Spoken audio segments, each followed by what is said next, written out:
Next class होगी, next class का timing मैं यहाँ लिख देता हूँ, 2:30 से 4 रहेगा, इस बात को ध्यान रखना। ठीक है, वेरी गुड बेटा। तो फिर सब लोगों का एक बार फिर से स्वागत है ना। और ये पीएम वाला टाइम है, कोई ईएम मत लिख लेना, इंजीनियर लोगों को भगवान जाने तुम अपना दिमाग ज्यादा चलाते हो, क्योंकि सबके सब टॉपिक तुमसे रिलेटेड है।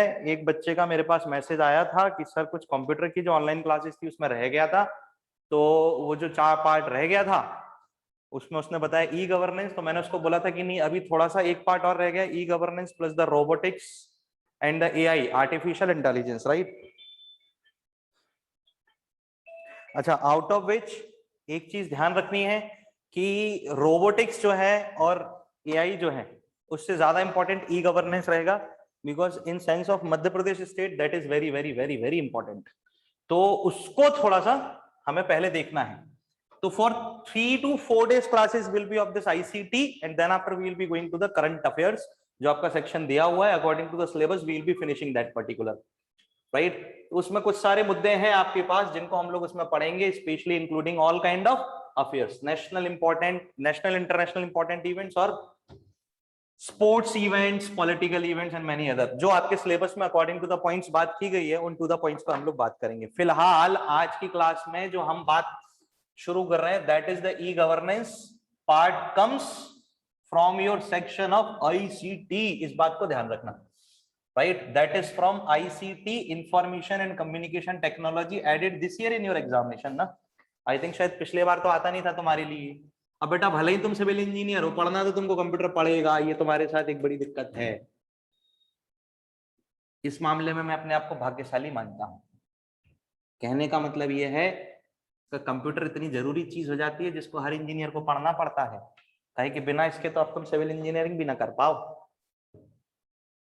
कहने का मतलब आज एक सिविल इंजीनियर को सिविल इंजीनियर होने के लिए कंप्यूटर इंजीनियर की जरूरत है। ओके, तो आईसीटी की बात कर रहे हैं, इंफॉर्मेशन कम्युनिकेशन टेक्नोलॉजी, और इसमें एक इंपॉर्टेंट पार्ट है according to the Madhya Pradesh, क्योंकि Madhya Pradesh is the state which is going forwarded on the e governance using information and communication technology. आपको पता है पहला लेक्चर मैंने यहीं खड़े होके लिया था, मुझे अच्छे से याद है। बाकी के लेक्चर घर से हुए थे सारे के सारे आईसीटी के, और उसमें हमने बेसिक बेसिक फॉर्मेट्स देख लिए थे, है ना। सम ऑफ द स्टूडेंट शायद आई थिंक उन्होंने मैसेज भेजे होंगे, मैं देख नहीं पाया हूँ, धन्यवाद। कुछ स्टूडेंट्स ने मैसेज किए होंगे मेरे को, मैं देख नहीं पाया हूँ, उसके लिए माफी चाहता हूँ। शायद बीच में बिजीनेस के कारण उनके मैसेजेस नीचे दब गए, तो फिर मैं आइडेंटिफाई नहीं कर पाया। लेकिन मुझे ऐसा ध्यान है, मुझे शायद नोटिफिकेशंस में दिखाई दिया था that they have asked some kind of doubts. अगर आप लोगों में से कोई वो है एक जिसने कंप्यूटर के लेक्चर्स पे शायद डाउट पूछे, तो मैं कर नहीं पाया हूँ उनको रिप्लाई, तो कृपया करके मुझे एक बार और फॉरवर्ड कर दीजिएगा। और फॉरवर्ड करते समय अपना नाम थोड़ा सा लिख के भेज दिया करो, ताकि मुझे याद आ जाए कि भैया तुम हमारे स्टूडेंट हो, फ्री में डाउट नहीं पूछ रहे, मतलब तुम फीस दे चुके हो। नहीं तो फ्री में डाउट बताने पड़ जाते हैं, तो उस शंका में भी अपन व्हाट्सएप पे डाउट क्लियर नहीं कर, तो बोल दिया करो सर मैं आप ही का स्टूडेंट हूँ, मैंने फीस जमा कर दी है, मेरा ये डाउट है, आप मुझे बता दो कृपया करके, मैं बता दूंगा तुमको कृपया करके डाउट, ठीक है। चलो जोक सा पार्ट, लेकिन ऐसा सीरियस नहीं लेना, पूछ सकते हो, लेकिन बीच में मैं नहीं पूछ पाया हूँ और मैसेज दब गया, तो आइडेंटिफाई करना मेरे लिए मुश्किल है इतने सारे अनरीड मैसेजेस में। तो एक बार फिर से जिन लोगों ने पूछे वो पूछ लीजिएगा दोबारा, है ना। You can feel free to ask now, है ना। बस नाम लिखकर भेज देना और बता देना मुझे, या कॉल करना हो तो कॉल कर लेना, लेकिन रात को 10 बजे से सुबह 10 बजे तक कॉल मत करना, मेरी भी अपनी पर्सनल लाइफ है।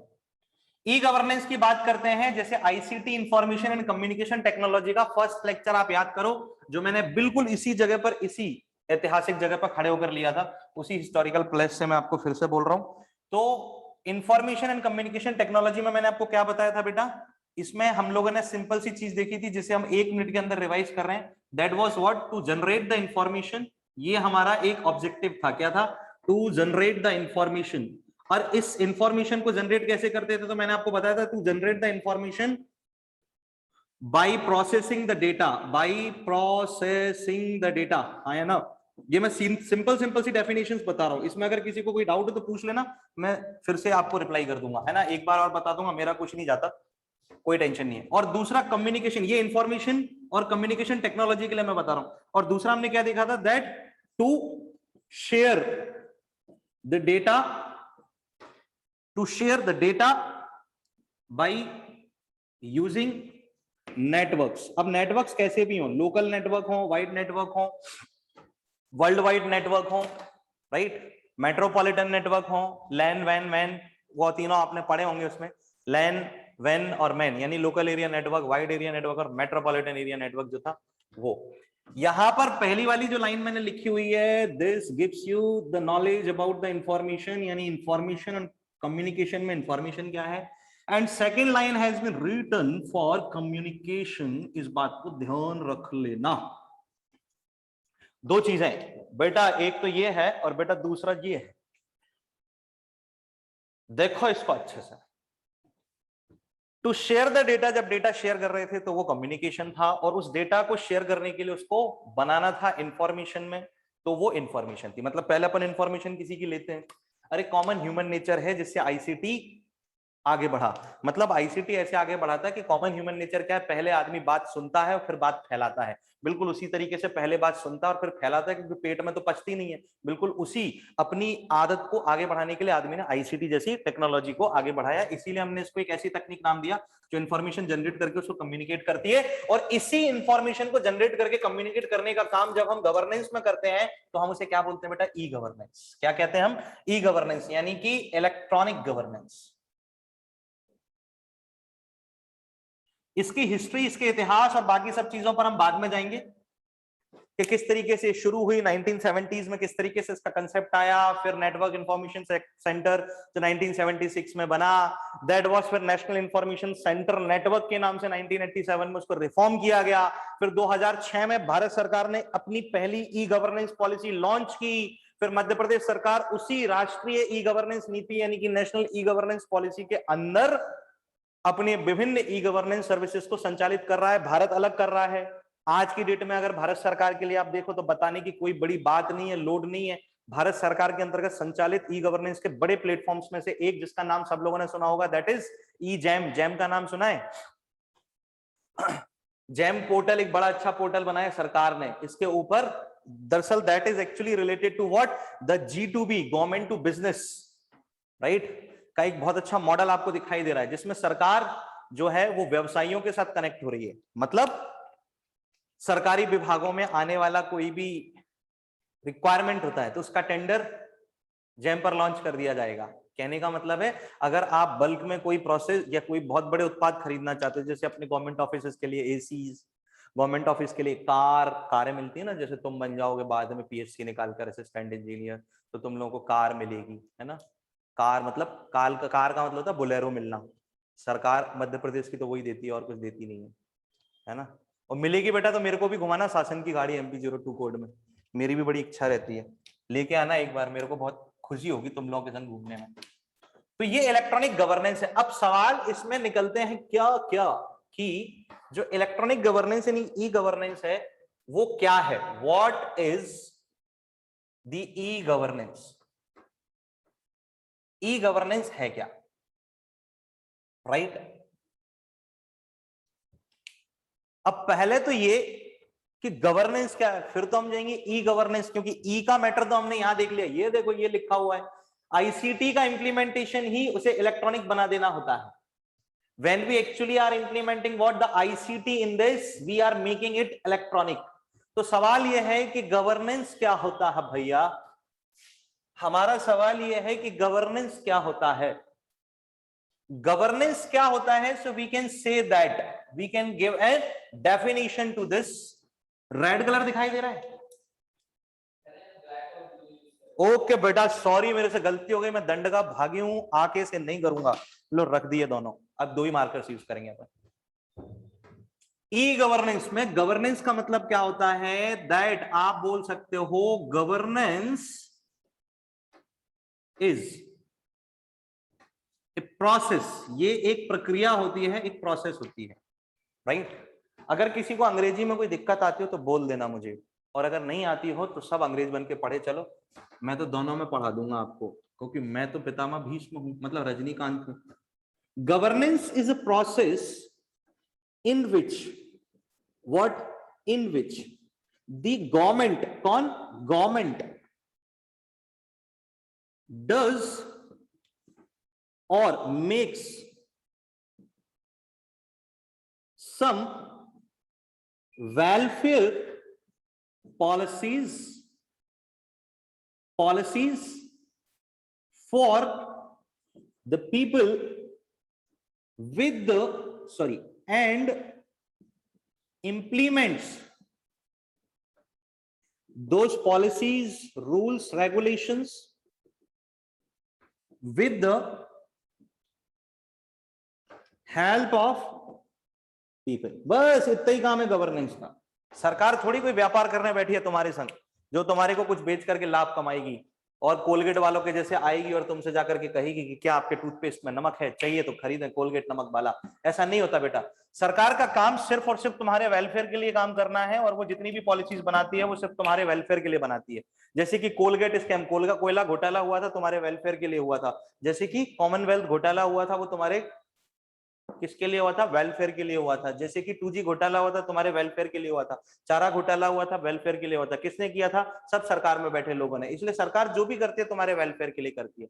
भाई तुम्हें भ्रष्टाचार सिखाना था ना उनको। जरूरी होता है भाई भ्रष्टाचार, ऐसा थोड़ी होता है। जब तक आदमी खुद का विकास नहीं करेगा पूरे देश का विकास कैसे करेगा, है ना?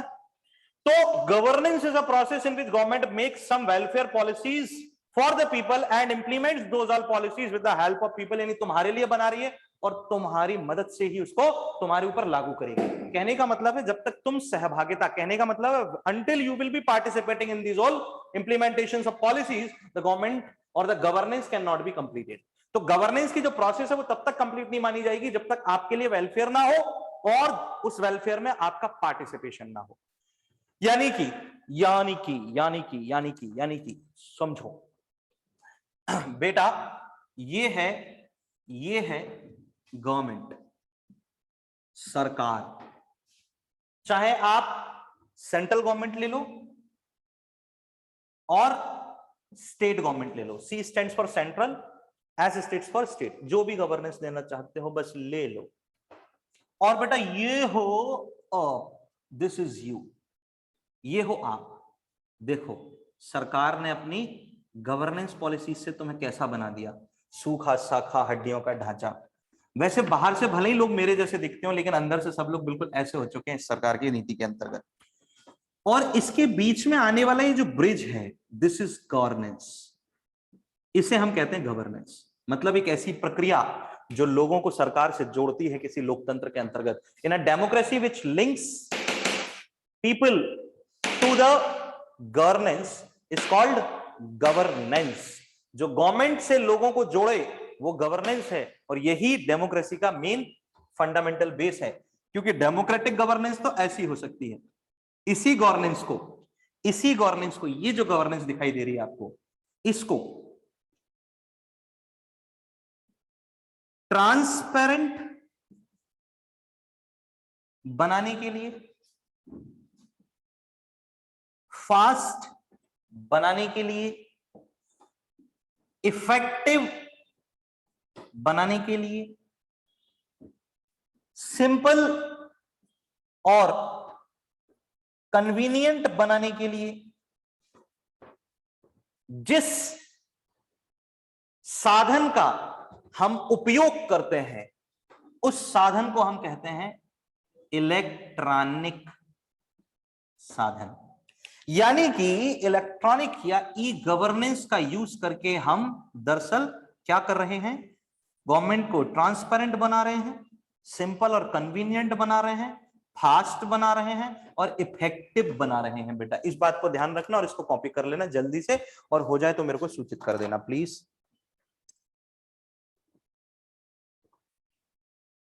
इसी में मैंने आपको सब बता दिया ई गवर्नेंस के क्या, ये जो फिगर आप देख रहे हो इसी में मैंने आपको सब बता दिया। ई गवर्नेंस का क्या ऑब्जेक्टिव है, ये ऑब्जेक्टिव्स हैं। क्या है यहां लिखा हुआ है, क्योंकि इसी में ई जोड़ दोगे तो खेल खत्म। क्यों बनाई गई? इसीलिए बनाई गई। बाद में ना पूछना सर क्या है, ये सब तो बताए नहीं आप।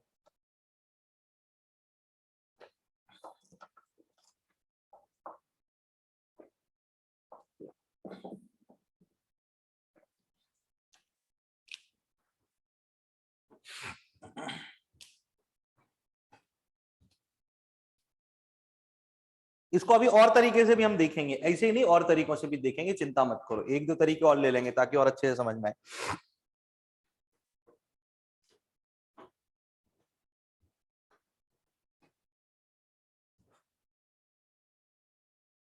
हो जाए तो सूचित कर देना मेरे को।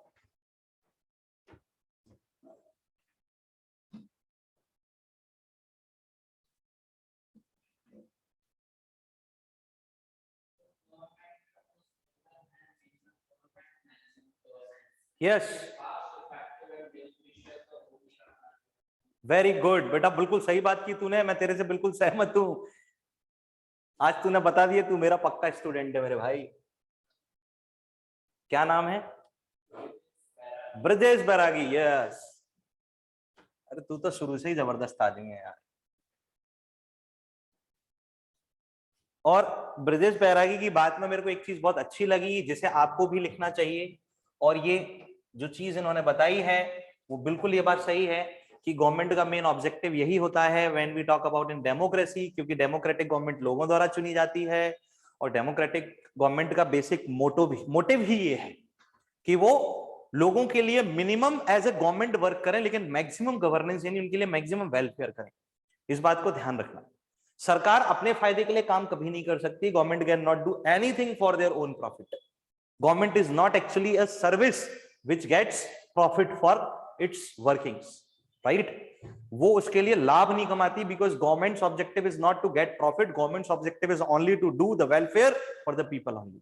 तो ब्रजेश भैया ने ये बात बिल्कुल सही कही और बहुत अच्छी कही कि ऐसा होना चाहिए, लेकिन हमारे देश में हो नहीं पा रहा। लेकिन फिर भी एक पॉजिटिव मोड बनाने के लिए हम लोग इस तरीके से समझ सकते हैं, बिकॉज पूरी तरीके से हम क्लास को नेगेटिव थॉट्स में भी नहीं ले जा सकते। So we can say here that जो गवर्नमेंट है, that government is trying to do the maximum governance, and this is the reason that's why we have accepted the e-governance policy in 2006, right? इसीलिए हमने ली। जैसे उदाहरण के तौर पर आप देखो, उदाहरण के तौर पर भारत के भूतपूर्व प्रधानमंत्री थे Shri Rajiv Gandhi, honourable prime minister of India, he was named Rajiv Gandhi, है ना? ये एक ऐसा नाम है बेटा जिसे मैं बहुत आदर के साथ लेता हूं, क्योंकि अगर इस नाम का मैं सम्मान नहीं करता तो मुझे ऐसा ऐसा लगता है कि मैं खुद की बेइज्जती कर रहा हूं। इसीलिए मैं इस नाम का थोड़ा सम्मान कर लेता हूं।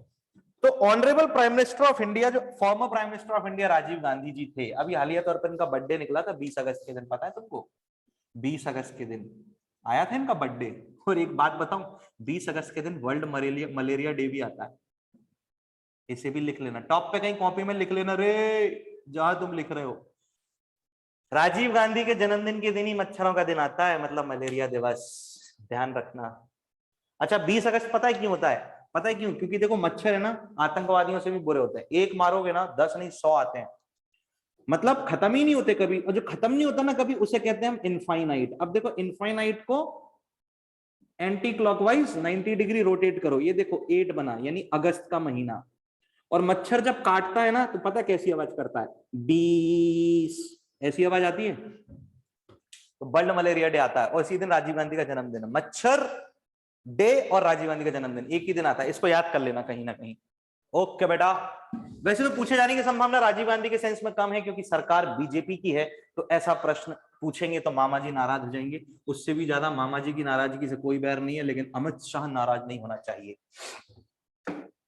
ओके, तो इन्होंने उड़ीसा के अपने इलेक्शन कैंपेन के दौरान बेटा कालाहांडी में एक भाषण दिया था तब इलेक्शन कैंपेन में, अगर तुमको याद होगा तो। पता है वो भाषण क्या था? कालाहांडी में दिए गए उस भाषण में राजीव गांधी ने बहुत अच्छी बात बोली थी इलेक्शन कैंपेन के उस भाषण में, उस स्पीच में। उन्होंने बोला था कि लोगों के वेलफेयर के लिए सरकार 1 रुपया अपने राजकोष से खर्च करती है। कितना रुपया बेटा? 1 रुपया सरकार अपने राजकोष से खर्च करती है, तो उसमें से सिर्फ 15 पैसा ही लोगों तक पहुंचता है, और बीच का 85 पैसा जो होता है वो भ्रष्टाचार की भेंट चढ़ जाता है। यह है बीच का भ्रष्टाचार जो राजीव गांधी ने इंट्रोड्यूस किया था। सबसे पहले इन्होंने इसको आइडेंटिफाई करके लोगों को बताया था कि बेटा बीच वाले जो लोग होते हैं ना, वो बीच का भ्रष्टाचार करते हैं। बीच वाले लोग समझते हैं ना इधर के ना उधर के, बीच वाले लोग बीच वाले ही होते हैं। तो वो बीच वाले लोग यानी कि शासकीय अधिकारी जो उन क्षेत्रों में काम कर रहे हैं, सरकार के कोष से 1 रुपया सिर्फ 15 पैसा लोगों तक पहुंचता है। अब आपने कहा कि मैक्सिमम गवर्नेंस होना चाहिए था और गवर्नमेंट को अपने प्रॉफिट के लिए वर्क नहीं करना चाहिए था। ये सही है कि गवर्नमेंट ने अपने प्रॉफिट के लिए काम किया, लेकिन पॉजिटिविटी ये है, पॉजिटिविटी इसमें ये है कि ऐसा नहीं है कि आज भी ऐसा हो रहा है। बिल्कुल नहीं हो रहा है बेटा, बिल्कुल भी नहीं हो रहा है बेटा। आज की डेट में आप डीबीटी ला चुके हो। मध्य प्रदेश सरकार ने हालिया तौर पर डीबीटी को किसानों के लिए इंदौर जिले से लॉन्च किया। बिजली बिल माफी हेतु बिजली बिल माफी ली थी ना किसानों के लिए मध्य प्रदेश ने। इंदौर जिले में सबसे पहले खेती के लिए यूज होने वाली बिजली पर डीबीटी, डीबीटी का पूरा नाम होता है बेटा डायरेक्ट बेनिफिट ट्रांसफर।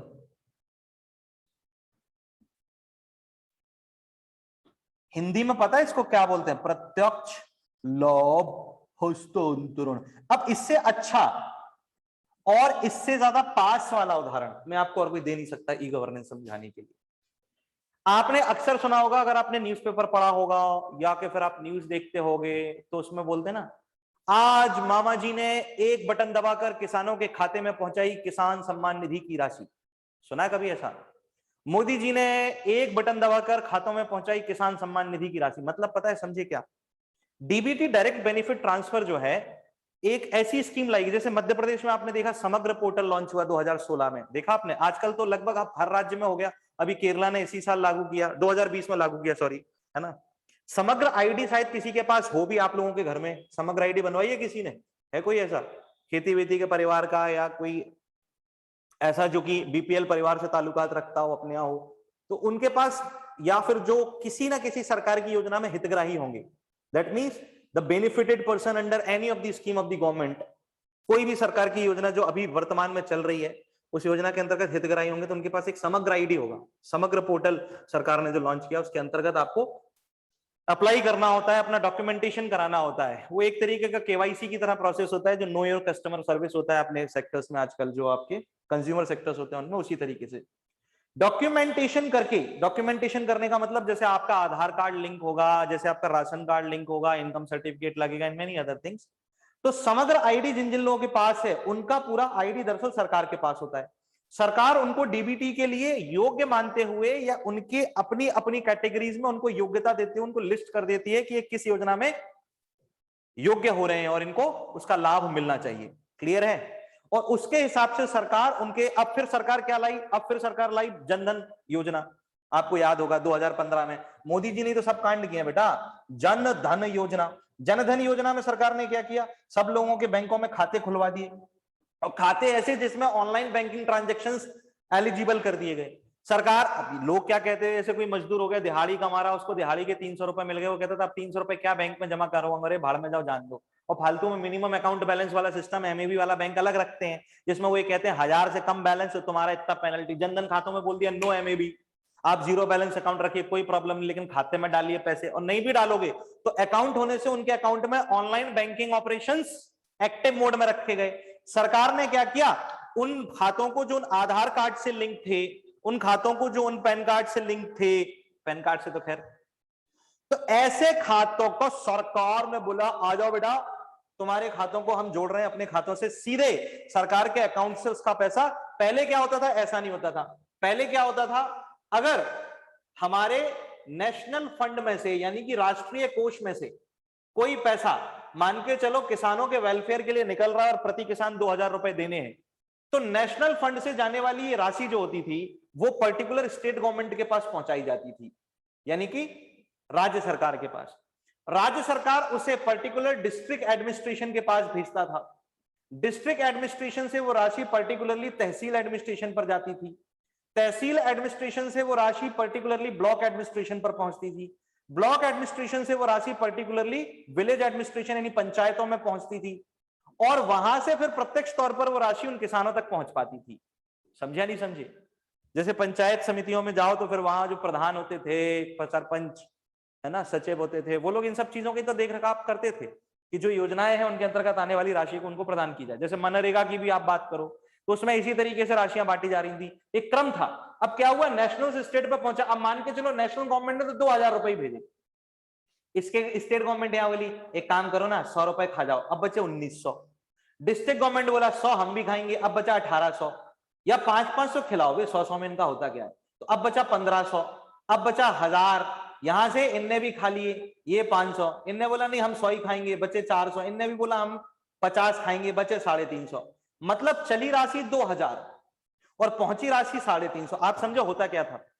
अब क्या हो रहा है, ना पैसा स्टेट गवर्नमेंट को जा रहा, ना डिस्ट्रिक्ट गवर्नमेंट को, ना तहसील, ना ब्लॉक, ना विलेज। अगर केंद्र सरकार की योजना है तो केंद्र सरकार सीधे डीबीटी कर रही है, और अगर राज्य सरकार की योजना है तो राज्य सरकार सीधा डीबीटी कर रही है। कहने का मतलब है नागरिकों को गवर्नेंस के अंतर्गत मिलने वाले गवर्नमेंट से राइट्स जो हैं वो अब ई राइट्स हो गए एक तरीके से, मतलब इलेक्ट्रॉनिक ट्रांसफर हो गया ना सर। इसे हम कहते हैं क्या, इसे हम कहते हैं बेटा ई गवर्नेंस।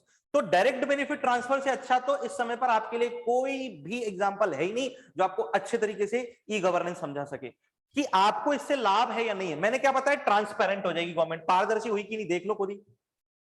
ये बीच का भ्रष्टाचार खत्म, गवर्नमेंट में ट्रांसपेरेंसी आ गई। और पहले अगर जनवरी में पैसा चला है तो वो पैसा दिसंबर में पहुंच रहा है।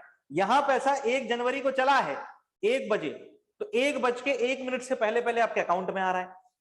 दूसरा, इफेक्टिव हुई कि नहीं हुई, हाँ भाई प्रभावशीलता बढ़ गई, लोगों को त्वरित लाभ होने लगा, और सिंपल और कन्वीनियंट हो गई कि हाँ बिल्कुल हो गई। पहले पंचायत समितियों में जाओ, दफ्तर के बाहर खड़े रहो, सचिव साहब का इंतजार करो, सचिव साहब सो के उठ रहे हैं या पान खाने चले गए या बीड़ी पीने चले गए या अपना खंबा नापने चले गए सचिव साहब, कोई भरोसा थोड़ी ना सचिव साहब का।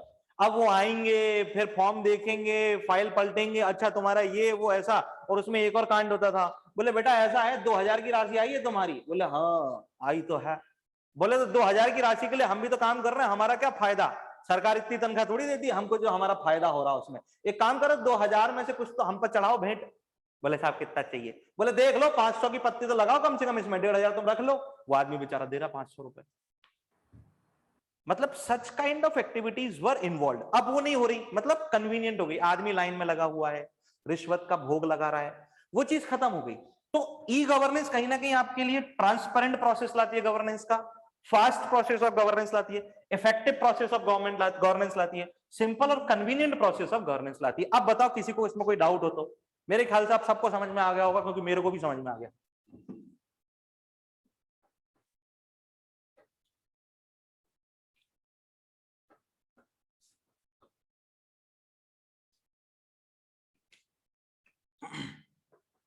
और some other ways you can say that, आप यहां पर यह भी बोल सकते हो कि पीपल सर्विस या पब्लिक सर्विसेज प्रोवाइड करवाने के लिए आपको एडमिनिस्ट्रेशन की जरूरत होती है, एक प्रशासन की जरूरत होती है। यहां वापस आओ, नेशनल फंड से जाने वाला पैसा state government, district administration, tehsil administration, block administration, village administration के थ्रू डिस्ट्रीब्यूट हुआ है। अगर आप देखो तो ये पूरा का पूरा पैसा जो इन एडमिनिस्ट्रेशन के थ्रू डिस्ट्रीब्यूट हुआ है, that was the part of administration.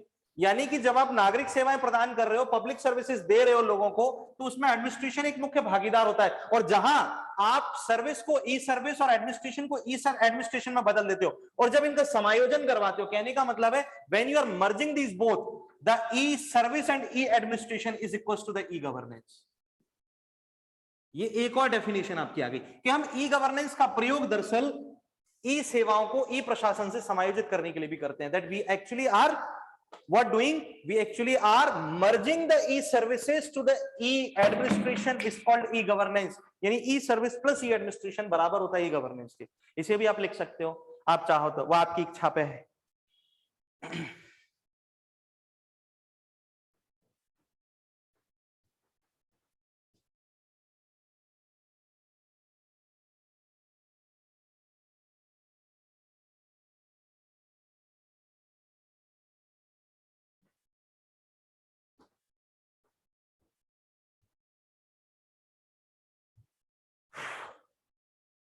चलो अब इसके अपन आगे बढ़ते हैं। तो कहने का मतलब है हमने डेमोक्रेसी को ई डेमोक्रेसी बना दिया। अच्छा, एक ऑब्जेक्टिव और इसमें आता है, वो ऑब्जेक्टिव क्या है, एक ऑब्जेक्टिव आप इसमें और लिख सकते हो ई गवर्नेंस के अंदर, वो क्या है, और ये सबसे बड़ा ऑब्जेक्टिव होना चाहिए मेरे ख्याल से, इससे बड़ा ऑब्जेक्टिव और कोई हो नहीं सकता। Why? Because for in a democratic, what we are talking about, democratic governance, e governance is mostly useful to increase the public participation.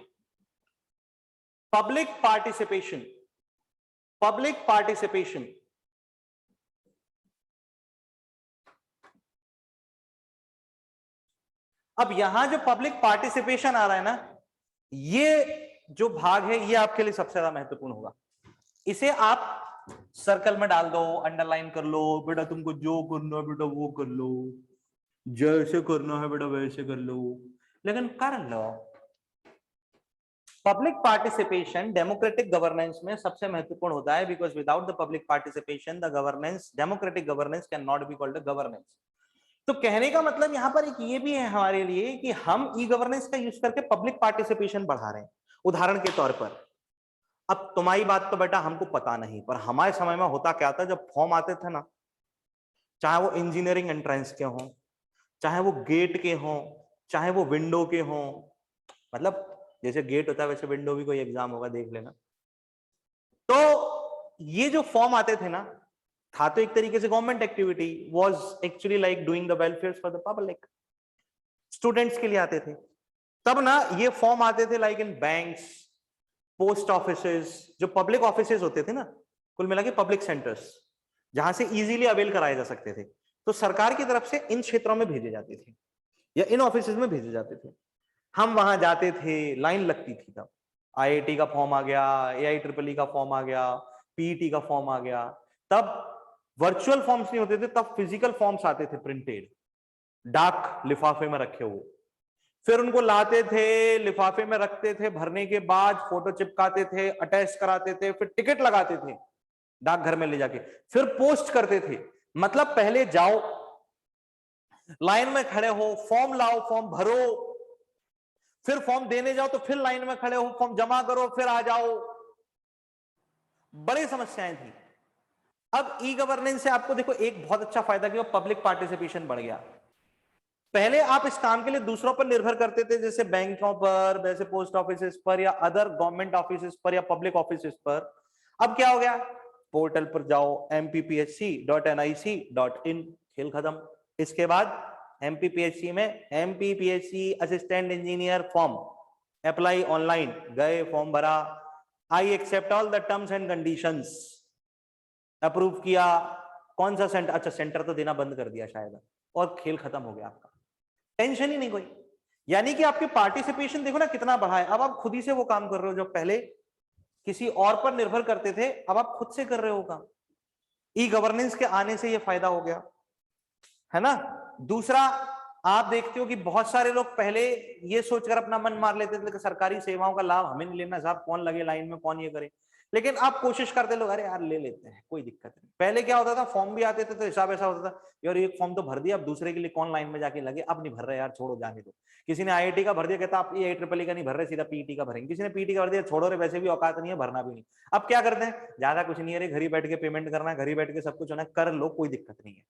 तो कहने का एक बेसिक मतलब हो गया कि आपका public participation in government services बढ़ गया, क्योंकि सरकारी कार्यों में या गवर्नेंस के कार्यों में जितना लोग इन्वॉल्व होते हैं उतना ही लोगों का पब्लिक पार्टिसिपेशन आता है। क्योंकि मैंने आपको बताया, गवर्नमेंट लोगों के लिए लाई गई अपनी पॉलिसीज को तब तक इंप्लीमेंट नहीं कर पाएगी जब तक लोग उसका खुद सपोर्ट नहीं करते, और यहां पर लोग इसका सपोर्ट कर रहे हैं तो इंप्लीमेंट हो रही है। तो पब्लिक पार्टिसिपेशन को बढ़ाना ई गवर्नेंस का सबसे बड़ा ऑब्जेक्टिव है। Always remember that largest objective of the e governance is what, you will say that largest objective of e governance is public participation. ध्यान रखना। अगली बात कि ई गवर्नेंस क्या है वो हमें पूरी तरीके से समझ में आ गया है। अब हमें इसे और समझने की आवश्यकता है नहीं। क्या करेंगे अब हम, कोई मतलब तो है नहीं, हाँ या ना, कि ई गवर्नेंस में हमें इतनी बातें क्लियर हो गई। अब सवाल यह है कि ई गवर्नेंस का जो प्रयोग होता है वो किन रूपों में होता है।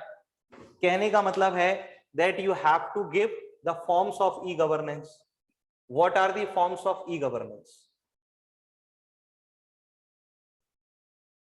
ई गवर्नेंस के कितने रूप हो सकते हैं सामने? हाइडिंग देना बेटा, the forms of e governance, देख लो, हेडिंग दे दो।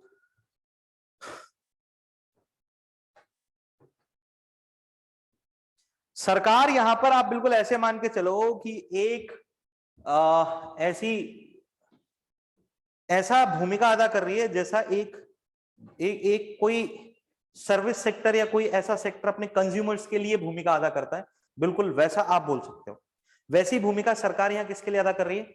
लोगों के लिए। मतलब लोग सरकार के लिए सरकार ना हो, लोगों को आप मान के चलो, अपने आप को आप मान लो आप एक कस्टमर, और सरकार है कोई प्राइवेट इंस्टीट्यूशन टाइप, लाइक जैसे कोई प्राइवेट बैंक हो सकता है, या कि कोई प्राइवेट ऐसी कंपनी हो सकती है जिसके प्रोडक्ट या सर्विस को आप यूज कर रहे हो, जैसे online marketing services, Flipkart, Amazon type, या कोई और, जैसे आपने लैपटॉप खरीदा किसी कंपनी से, तो आपको वो कितनी सुगम है, कितनी कन्वीनियंट है ना?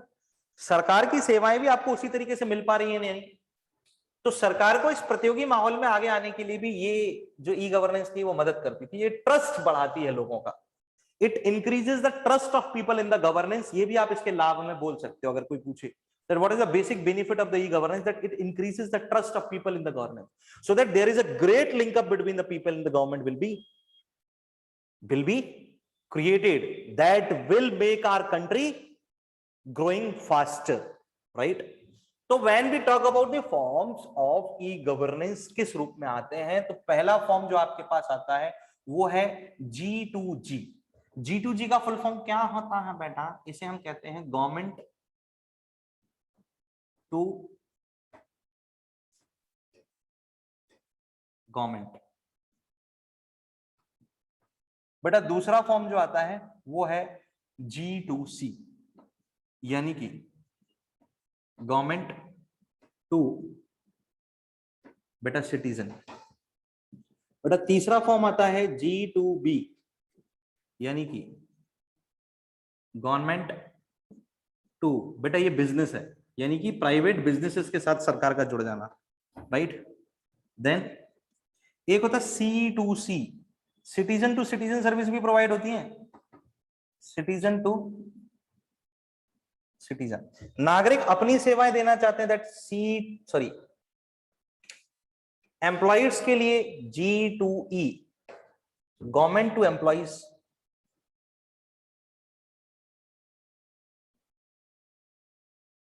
गवर्नमेंट टू एम्प्लॉयज G2E ये भी एक तरीके का एक महत्वपूर्ण भाग या रूप है सरकार का। कहने का मतलब है, देखो जब सरकारी विभाग को कोई सेवा प्रदान कर रहा हो ई गवर्नेंस का यूज करके। नहीं समझे? सुनो, एमपी ऑनलाइन पोर्टल सुने हो? अरे वेरिफिकेशन तो सबके वहीं से हुए होंगे, फॉर्म तो एमपी ऑनलाइन पोर्टल से भरा होगा। मध्य प्रदेश सरकार के अंतर्गत एक इकाई है, देखो बेटा क्या है, एमपी ऑनलाइन है कि नहीं है? और एमपी ऑनलाइन के अंतर्गत क्या है, एमपीपीएससी। और एमपीपीएससी अल्टीमेटली क्या है, सरकार की इकाई। कहने का मतलब है सरकार सरकारी विभाग को एक सुविधा प्रदान कर रही है। नहीं समझे? G2G कहलाया कि नहीं कहलाया? इसी तरीके से केंद्र सरकार का कोई पोर्टल जो कि राज्य सरकारों के लिए बनाया गया। कहने का मतलब है जब सरकार को सेवाएं प्रदान करती है, क्या करे, जब सरकार को सेवाएं प्रदान करे तो वह G2G होता है। वहीं जब सरकार नागरिकों को सेवाएं प्रदान करने लग जाए, अब इसके तो कई सारे एग्जांपल तुम देख सकते हो। समग्र आईडी क्या है, एमपी ऑनलाइन इसका भी उदाहरण है, क्योंकि आपके भी अपने प्रोफाइल्स एमपी ऑनलाइन पर हैं, आप उसके थ्रू गवर्नमेंट सर्विस को यूज कर रहे हो। तो जब आप एमपीपीएससी से जुड़ोगे, मतलब इसी का अगला रूप ले लिया, MPPSC to candidate, that is what, G2C हो गया। ये वाला पोर्शन G2C हो गया। इसी तरीके से G2B is a great example of GeM that means what, government e market place, stands for GeM portal है। इसमें क्या करते हैं कि अगर आप कोई व्यापारी हो और व्यापार के अंतर्गत आप विभिन्न प्रकार के उत्पादों पर व्यवसाय करते हो और सरकारी विभागों में आप अपने उत्पाद बेचना चाहते हो, तो पहले टेंडर निकलते थे ना। अब क्या करते हैं कि आप जेम पर अपनी आईडी बनाओ और अपने सारे उत्पादों को उस पर लिस्ट कर दो। अब किसी सरकारी ऑफिस को, दफ्तर को, राज्य को या किसी को भी चाहिए कुछ, तो वो क्या करेंगे, जैम पोर्टल पर जाएंगे, अपनी आईडी के थ्रू जैम पोर्टल में अपनी रिक्वायरमेंट डालेंगे, और रिक्वायरमेंट डालने के बाद ना आपकी प्रोफाइल, सारे व्यापारियों की प्रोफाइल्स उनको मिल जाएंगी। जैसे कि कार खरीदनी है किसी सरकारी विभाग को 10 कि 10 कारों का ऑर्डर जाना है, तो उस पर टाटा भी लिस्टेड होगी, मारुति भी लिस्टेड होगी। अब मोदी जी के आत्मनिर्भर भारत अभियान के अंतर्गत अभी सिर्फ टाटा और मारुति को लिस्ट कर रहे हैं वो, क्योंकि वो कह रहे हैं कि विदेशी कारों को हम यूज नहीं करेंगे। तो मोदी जी ने भी तो अपनी वो कौन सी वो BMW हटा दी ना, रेंज रोवर में आ गए, टाटा के पास है वो, क्योंकि मोदी जी गजब ही आदमी है।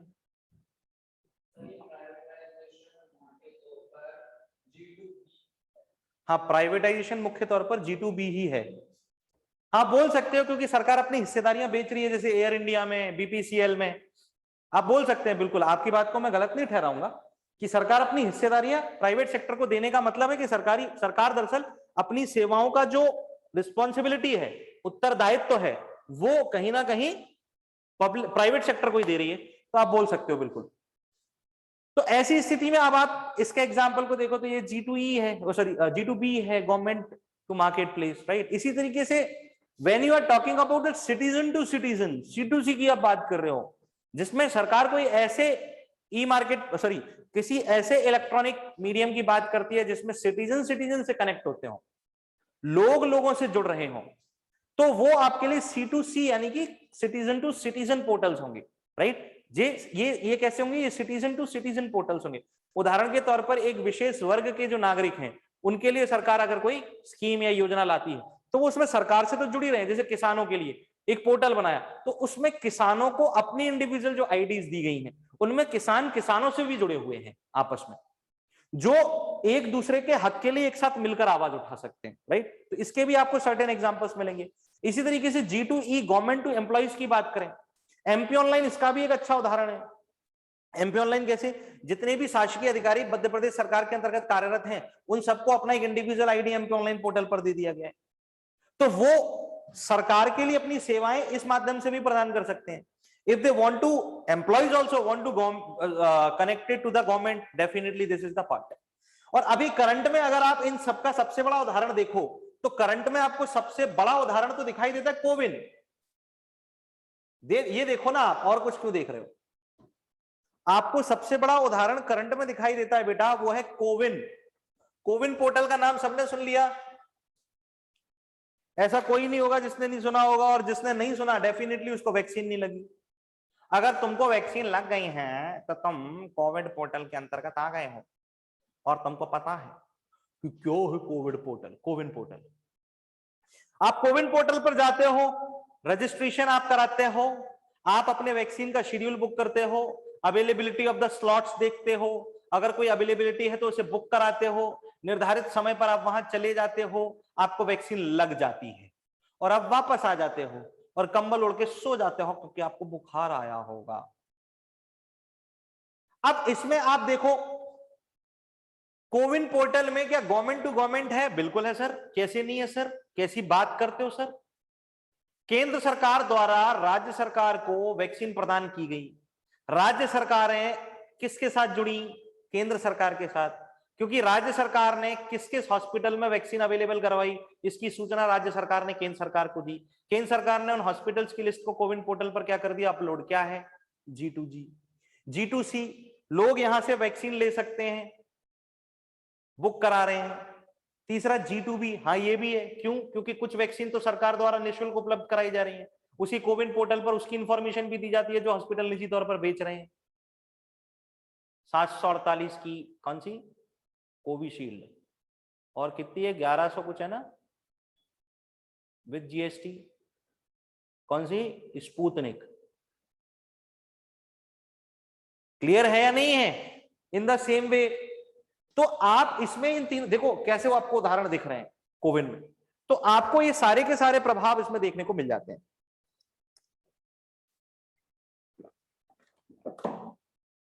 क्लियर है बेटा? बोलो।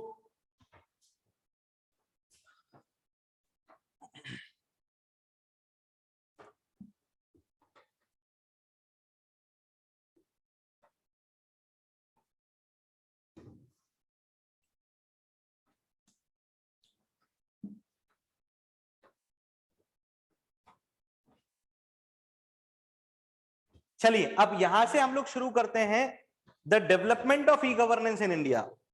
कहां से शुरू हुआ?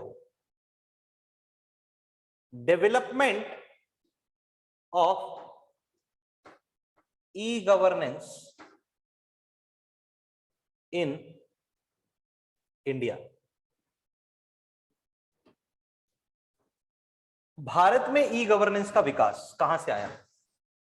The development of e governance in India.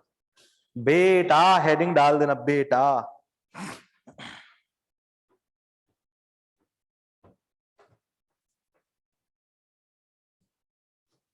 देखो हुआ क्या, ये बात है 1970 की, ईयर 1970।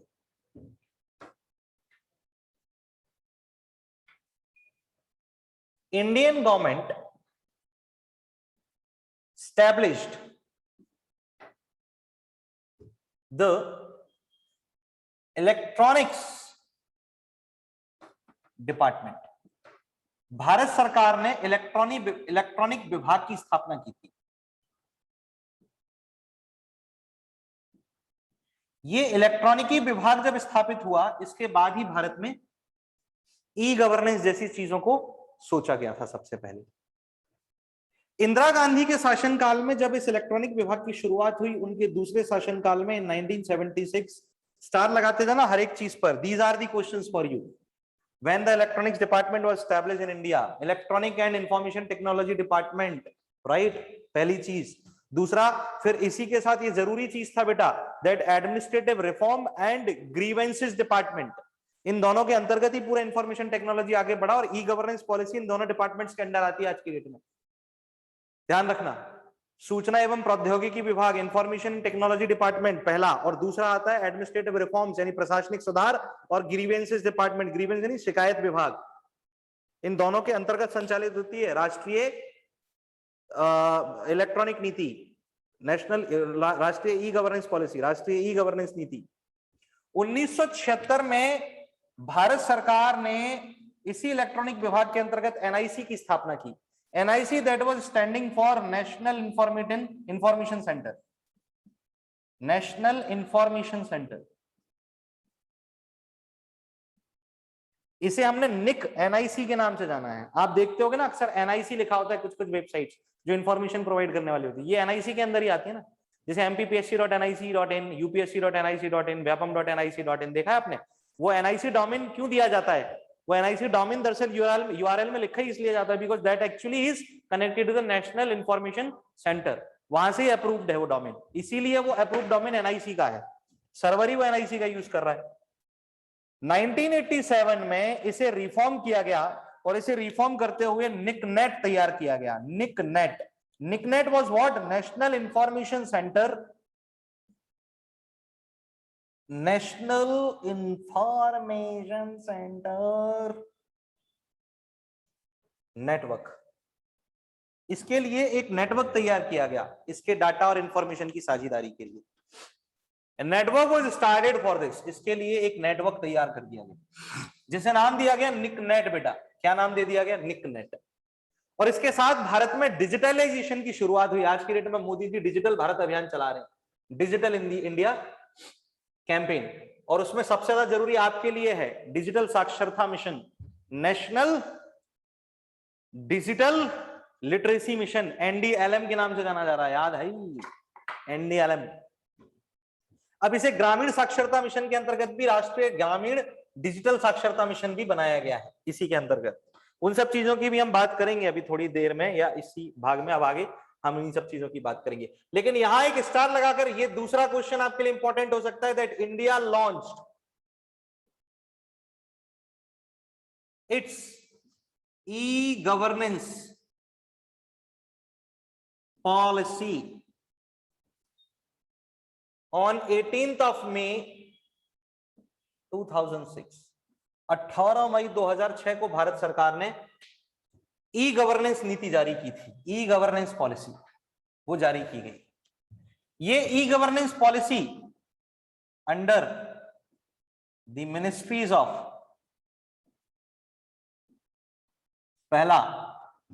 पहली मिनिस्ट्री जिसके अंतर्गत इसे जारी किया गया वो थी इंफॉर्मेशन एंड टेक्नोलॉजी मिनिस्ट्री, दूसरी थी एडमिनिस्ट्रेटिव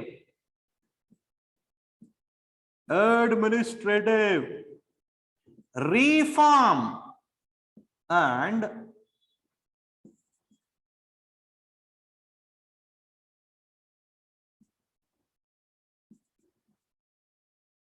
ग्रीवेंसेस मिनिस्ट्री। हिंदी में सूचना एवं प्रौद्योगिकी मंत्रालय और दूसरा था प्रशासनिक सुधार और शिकायत मंत्रालय, जिसमें आप सरकार से जुड़ी नीतियों की शिकायत कर सकते हैं सर। इस बात को ध्यान रखिएगा, ऑलवेज रिमेंबर।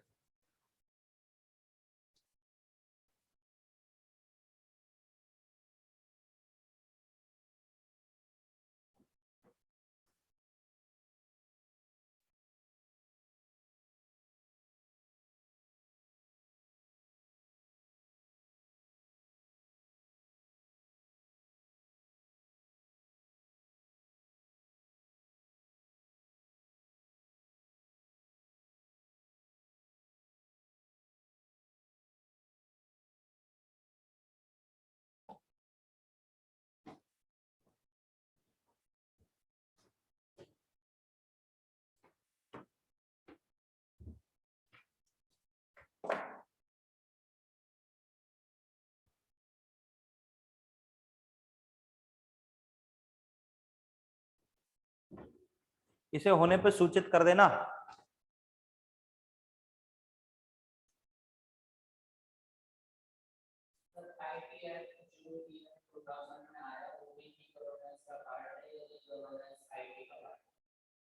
आईटी एक बार फिर से बोलना जरा। सर आईटी जो ईयर 2000 में आया, हाँ वो भी ई गवर्नेंस का पार्ट है। हाँ बिल्कुल, इंफॉर्मेशन टेक्नोलॉजी एक्ट और cyber security act e governance का पार्ट है बेटा, बिल्कुल बिल्कुल। क्योंकि ई गवर्नेंस सुरक्षित बनी रहे इसीलिए तो वो लाया गया ना। तो वो वर्क तो under information and technology ministry लाया गया ना वो। आप जरा समझो इस बात को। आप अगर ई गवर्नेंस से रिलेटेड किसी भी प्रकार का हर्डल, कोई बाधा महसूस करते हो उस कार्य को करने में, तो आपको उसके विरुद्ध शिकायत करने का अधिकार कौन दे रहा है? क्योंकि एज ए आप क्या बोल सकते हो, बेनिफिटेड मेंबर और a citizen for the e governance you will be the consumer of the government. That's why the act also gives the provisions. IT act के अंतर्गत ये आता है, जो इंफॉर्मेशन एंड टेक्नोलॉजी एक्ट है वो इसी के अंदर कार्यरत है। तो ई गवर्नेंस का ही भाग है असल में, आप ये बोल सकते हो बिल्कुल। क्योंकि इसी पूरे प्रोसीजर को जो हम देख रहे हैं 2000 में, ये जो अधिनियम लाया गया, वो पूरा प्रोसीजर जो अपन देख रहे हैं, ये इस पूरे प्रोसीजर को सुधार करने के लिए या इसे सुचारित बनाए रखने के लिए और इसे सुरक्षित करने के लिए लाया गया, ताकि ये सिक्योर रहे। अब वो जैसे जनधन योजना में आपने अकाउंट खुला लिया, आप ऑनलाइन इंटरनेट बैंकिंग का यूज करके अपना बैंक अकाउंट एक्सेस कर रहे हो, कोई ले जा आपके पैसे उड़ा करके, जिम्मेदार कौन? बैंक। अगर एसबीआई में खुलवाए तो एसबीआई जिम्मेदार है, अगर आपने पंजाब नेशनल बैंक में खुलवाया है तो पंजाब नेशनल बैंक। पर पंजाब नेशनल बैंक की तो बात ही छोड़ दो, अभी तक 9,000 करोड़ रुपए विजय मल्ल्या के वापस नहीं आए। उसका नाम भी सही है, विजय माल्या, सही में ही माल लिया। तो अब उसमें शिकायत दर्ज कराने का प्रावधान क्या है भाई? वो फ्रॉड हुआ, किस में आ रहा है आपका? Cyber security act, IT act. तो डेफिनेटली आपके लिए वो ई गवर्नेंस का एक भाग है, क्योंकि सरकार की एक प्रक्रिया है जो ई गवर्नेंस के अंतर्गत संचालित हो रही है। किसने पूछा?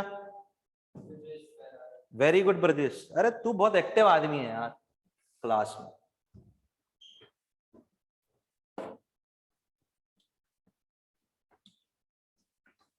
चलो हटाते हैं इसको।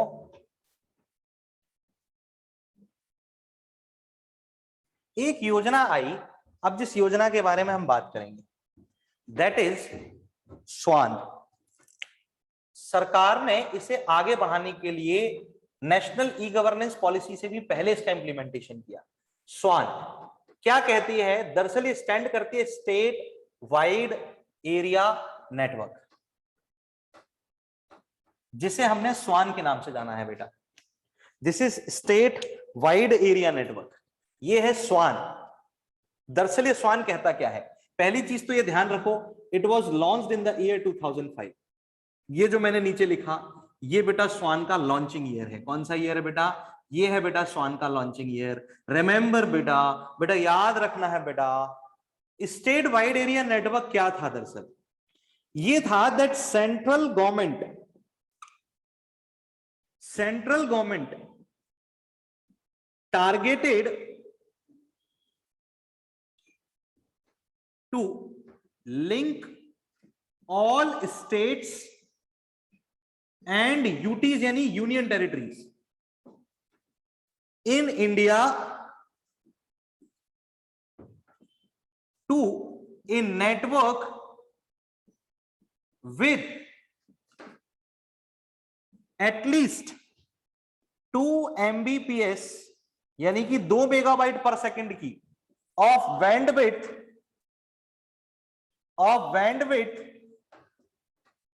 To share the mutual informations, पारस्परिक जानकारियों के शेयर करने के लिए, कुछ साझा करने के लिए कम से कम न्यूनतम 2 Mbps बैंडविड्थ का, कितना, कम से कम 2 Mbps बैंडविड्थ का एक नेटवर्क तैयार कर उस नेटवर्क के साथ सारे स्टेट्स और सारी यूटीज को केंद्र सरकार के साथ जोड़ देना। इस स्वान नेटवर्क का काम था, ये स्टेट वाइड एरिया नेटवर्क के नाम से जाना गया। इसके अंतर्गत कई सारी जानकारियों के संग्रह की बात की गई थी, जैसे कि data of MNREGA, Mahatma Gandhi national रोजगार एम्प्लॉयमेंट गारंटी स्कीम, नरेगा के नाम से भी जाना जाता है, सरकार की सबसे भ्रष्ट योजनाओं में से एक हो गई थी ये बाद में। देन आप बोल सकते हो right to information act, RTI, right to information act, RTI के अंतर्गत आने वाली जानकारियां, राइट। देन आप बोल सकते हो लैंड रिकॉर्ड्स, सरकार के रेवेन्यू रिकॉर्ड्स, रेवेन्यू रिकॉर्ड्स के अंदर ही टैक्स रिकॉर्ड्स भी आ जाते हैं, right, and all other central and state welfare schemes, types of all schemes से संबंधित सारे रिकॉर्ड्स की जानकारी का संग्रह एक पोर्टल या एक सर्वर पर हो और इसे केंद्र सरकार राज्य सरकारों के साथ क्या कर सके, साझा कर सके। ये दरअसल G2C की अवधारणा को और अधिक मजबूत करने के लिए था, जो गवर्नमेंट टू सिटीजन था, ताकि लोगों को दी जाने वाली सेवाएं केंद्र सरकार के संचालन में पूरी हो सके। इसके लिए अधिकतम संभावित जो आप बोल सकते हो कंट्रीब्यूशन है वो आज की डेट में केंद्र सरकार ही दे रही है, केंद्र सरकार द्वारा पूरी तरीके से फंडेड आप बोल सकते हो राज्यों हेतु। हाँ बिल्कुल, DigiLocker is also a part of this. DigiLocker भी बहुत अच्छा स्कीम निकाला था सरकार ने, जिसके अंतर्गत आपको फालतू में अपने बटुए को मोटा करने का जो एक बहुत भयंकर काम था, बहुत मतलब इरिटेटिंग लगता था, जो वो खत्म हो गया।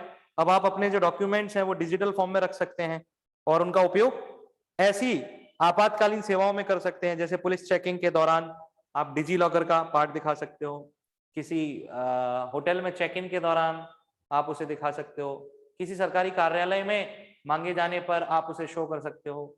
दैट विल बी अप्रूव्ड, क्योंकि उसमें इशूड डॉक्यूमेंट्स, आपकी गाड़ी का बीमा हो, आपकी गाड़ी का आरसी रजिस्ट्रेशन सर्टिफिकेट हो, आपका अपना डीएलसी ड्राइविंग लाइसेंस सर्टिफिकेट हो, है ना, तो ये सारे जो डॉक्यूमेंट्स, आपका आधार कार्ड हो, है ना, तो ये सारी की सारी चीजें जो है वो डिजी लॉकर में आप इशूड डॉक्यूमेंट्स में जाकर के ओपन कर सकते हो। तो ये भी ई गवर्नेंस का एक बहुत अच्छा सोर्स है, जिसमें G2C है, गवर्नमेंट टू सिटीजन्स को प्रदान की जाने वाली एक महत्वपूर्ण और बहुत अच्छी सेवा जो उसमें लिंक्ड है आपके साथ। तो DigiLocker is also good example for this. आप डिजी लॉकर को भी उसमें एक महत्वपूर्ण एग्जाम्पल के तौर पर ले सकते हैं। And there are so many examples are working at present, right. तो ये तो केंद्र सरकार के अंतर्गत आई हुई महत्वपूर्ण योजना है स्वान। इसी तरीके से मैंने जैम के बारे में बताया, NDLM के बारे में मैंने आपको बताया, जो नेशनल डिजिटल लिटरेसी मिशन है उसके बारे में मैंने आपको बताया। इसी तरीके से हमें मूल रूप से ये मध्य प्रदेश सरकार के संबंध में पढ़ना है, क्योंकि मध्य प्रदेश का परीक्षा है, तो मध्य प्रदेश सरकार के संदर्भ में ये आपके लिए सबसे ज्यादा महत्वपूर्ण रहेगा। और मध्य प्रदेश सरकार के संदर्भ में अगर आप बात करो तो सबसे बड़ा कदम जो मध्य प्रदेश सरकार ने उठाया आज तक, इतिहास में आप बोलोगे ई गवर्नेंस को आगे बढ़ाने के लिए, that is MP online portal. उससे बड़ा तो कुछ भी नहीं है। मध्य प्रदेश सरकार द्वारा संचालित ये एक महत्वपूर्ण पोर्टल माना जाता है, जिसे नाम दिया गया है क्या, जिसे नाम दिया गया MP online portal. TCS Tata consultancy service जो है वो इसे ऑपरेट कर रही है, उसने इसको डिजाइन किया और आज की डेट में वो इसे संचालित कर रही है। इसके अलावा दूसरा सबसे बड़ा पोर्टल अब बनाया गया वो है समग्र पोर्टल। तो एमपी ऑनलाइन में तो लगभग समस्त शासकीय सेवाओं को सम्मिलित कर लिया गया है। मध्य प्रदेश के सारे विभाग, सारे विश्वविद्यालयों को उसमें रखा गया है, राइट। और वहीं अगर आप बात करोगे समग्र पोर्टल की, तो मैंने आपको बताया है समग्र पोर्टल मध्य प्रदेश में विभिन्न योजनाओं के हितग्राहियों के लिए, चाहे वो किसान सम्मान निधि वाले हों, चाहे वो संबल योजना वाले हों, राइट। इसके पहले भावांतर भुगतान योजना थी, वो बंद हो गई, वो वाले थे वगैरह वगैरह, राइट। तो इस प्रकार के समस्त हितग्राहियों के लिए समग्र पोर्टल पर आईडी बनाना विशेष रूप से मध्य प्रदेश ने इन सब चीजों की शुरुआत शिक्षा के स्तर में की थी सबसे पहले वर्ष 2000 में। बेटा 2000 में हेड स्टार्ट प्रोग्राम लाया गया था, जिसमें क्या गया था कि मध्य प्रदेश में मूल रूप से जो विद्यालय हैं उनमें कंप्यूटर कक्षाएं अनिवार्य रूप से रखी जाएं, हेड स्टार्ट प्रोग्राम में कहा गया था। तो अनिवार्य रूप से रखने के लिए उन्होंने मध्य प्रदेश में 6000 ऐसे स्कूलों का चयन किया था जिनमें कंप्यूटर लैबोरेटरीज बनाई जानी थी। फिर 2000 के बाद लगातार फिर मध्य प्रदेश में स्कूलों में कंप्यूटर लैबोरेटरीज आगे बढ़ना शुरू हो गई। देन फिर ज्ञानदूत योजना लाई गई इन द सेम ईयर 2000 में ज्ञानदूत योजना लाई गई थी, जिसमें ग्रामीण क्षेत्रों में डिजिटलाइजेशन को प्रमोट करने की बात की गई। तो ग्रामीण क्षेत्रों से जुड़े हुए सारे के सारे जो भूमि रिकॉर्ड होते हैं, कृषि रिकॉर्ड होते हैं, जो पटवारी के पास पोथी पंगे होते थे, वो सारी चीजें ऑनलाइन कर दी गई थी, राइट। और जो योजनाएं आ रही हैं उनके बारे में जानकारियां ग्रामीणों को दिया जाना, वो भी ऑनलाइन कर दिया गया था। Everything was going online. तो ये ज्ञानदूत परियोजना भी बहुत इंपॉर्टेंट रही थी। तो एमपी ऑनलाइन हो गया, हेड स्टार्ट हो गया, ज्ञानदूत हो गया, समग्र हो गया, समग्र पोर्टल, ये सारी चीजें मध्य प्रदेश के लिए आपके लिए बहुत ज्यादा महत्वपूर्ण होंगी। क्लियर है? लेकिन आज का अपन यहीं पर समापन करेंगे, लगभग समय हो गया क्योंकि आज का अपना, तो इसको और आगे नहीं बढ़ा पाएंगे, लंबा चला जाएगा वरना। अगली क्लास बेटा अपन थोड़ा सा बढ़ा देंगे टाइम, तो मैंने आपको टाइम बता दिया 2:30 बजे से 4 बजे तक के लिए अपन मिलेंगे अगली क्लास में। आज की क्लास में यही समाप्त करूंगा। इसको आपको समझ में आ गया तो बोलो हाँ, और अगर आपको कुछ बोलना है या पूछना है तो आप बता सकते हो, सो दैट फिर we will be ending this class again.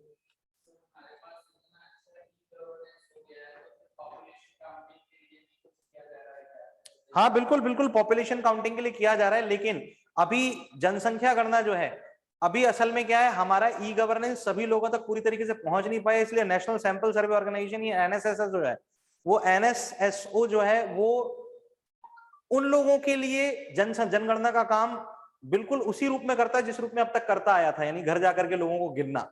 लेकिन जो परिवार पूरी तरीके से जैसे आधार कार्ड में आ चुके हैं या किसी योजना में अपने आप को लिस्ट करा चुके हैं, तो उनका रिकॉर्ड तो सरकार को मिल रहा है, राइट। लेकिन ऐसी स्थिति में वो परिवार जो अभी तक इन योजनाओं से नहीं जुड़े, जैसे अभी भी हमारे देश में बहुत लोग ऐसे हैं जो आधार कार्ड नहीं बनवा रहे। इवन इस देश में कुत्ते का आधार कार्ड बनवाया जा चुका है, लेकिन 100% आबादी का आधार कार्ड नहीं बन पाया, राइट, सरकारी योजनाओं के अंतर्गत। जैसे अभी भी कुछ लोग जनजातीय क्षेत्रों में आप चले जाओ, ट्राइबल एरियाज में, तो वहां नहीं है। तो ऐसी स्थिति में हम एनएसएसओ यानी नेशनल सैंपल सर्वे ऑर्गेनाइजेशन के लिए ये नहीं बोल सकते कि 100% डिजिटलाइजेशन ले लिया इसने, तो पूरी तरीके से ई गवर्नेंस में ऑपरेट नहीं हो रहा, लेकिन बोल सकते हैं that it has become the part of e governance, आप ऐसा बोल सकते हो। और कुछ?